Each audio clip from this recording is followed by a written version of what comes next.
Hello students, today we will continue our last topic in this chapter. Please focus on the board.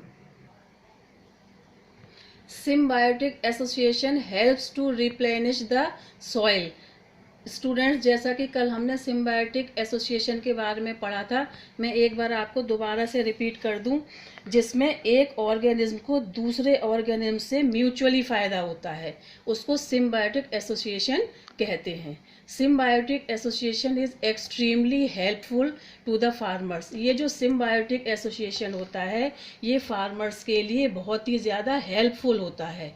Soil provides many minerals to the plants. Soil जो होती है वो plants को बहुत सारे minerals provide करती है, जैसा कि आप सभी जानते हैं, such as phosphorus, potassium and nitrogen. ये जो मिनरल्स होते हैं ये फॉस्फोरस, पोटेशियम एंड नाइट्रोजन के रूप में होते हैं। Among all the nutrients, nitrogen is very important for the growth of the plant as well as synthesis of proteins. तो इनमें इन सभी न्यूट्रिएंट्स में से जो नाइट्रोजन होता है वो बहुत ही इम्पोर्टेंट होता है प्लांट की ग्रोथ के लिए।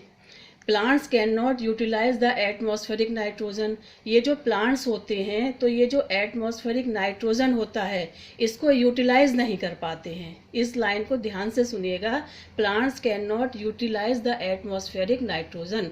ये जो एटमॉस्फेरिक यानी एटमॉस्फेयर में जो नाइट्रोजन होती है उनको जो प्लांट्स होते हैं वो यूटिलाइज नहीं कर पाते हैं। Certain microbes such as rhizobium can convert atmospheric nitrogen into the form that can be easily used by plants. कुछ माइक्रोब्स होते हैं जैसे कि राइजोबियम, आप ध्यान से सुनिएगा, कुछ माइक्रोब्स होते हैं जैसे कि राइजोबियम, ये जो एटमॉस्फेरिक नाइट्रोजन होता है इसको एक दूसरी फॉर्म में चेंज कर देता है जिससे कि प्लांट्स उसको इजीली यूज कर लेते हैं। उसका आ रही है बात समझ में? जो राइजोबियम होता है ये एटमॉस्फेरिक नाइट्रोजन को एक दूसरी फॉर्म में कन्वर्ट कर देता है जिससे कि प्लांट्स उसको इजीली एब्जॉर्ब कर लेते हैं। The bacterium gets associated with the roots of leguminous plants such as peas, beans and grams. कुछ लेग्यूमिनस प्लांट्स होते हैं जैसे कि पीज है, बीन्स है एंड ग्रेम्स हैं। तो ये जो बैक्टीरियम यानी कि जो राइजोबियम होता है ये उनकी रूट्स में जाकर जुड़ जाता है। जैसे कि पीज, बीन्स एंड ग्रेम्स, इनको क्या कहते हैं? Leguminous plants. ये आप याद रखिएगा, what is leguminous plant? such as peas, beans and grams.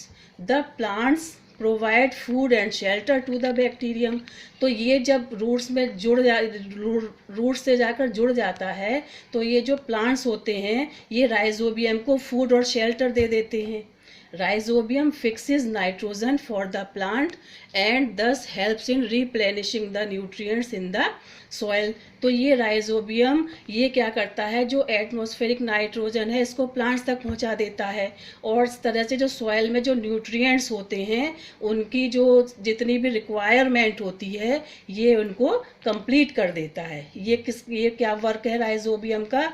ये सॉइल की जो न्यूट्रिएंट्स की जो रिक्वायरमेंट है जो कि एटमॉस्फेरिक नाइट्रोजन को सिंपल फॉर्म में चेंज करके उसकी रिक्वायरमेंट को कंप्लीट कर देता है। That is why farmers grow a leguminous crop in between two main crops to maintain the fertility of the soil. इसकी वजह से जो फार्मर्स होते हैं ये क्या करते हैं कि जो दो मेन क्रॉप्स होती हैं उनके बीच में ये लेग्यूमिनस क्रॉप को भी उगा देते हैं जिसकी वजह से सॉइल की जो फर्टिलिटी है वो उसका जो बैलेंस है वो बराबर हो जाता है, यानी कि उसकी जो सॉइल की फर्टिलिटी है वो अपनी कंप्लीट हो जाती है और फसल बहुत अच्छी होती है। And here our chapter finished and only exercises are left which we will discuss in the next video. Thank you.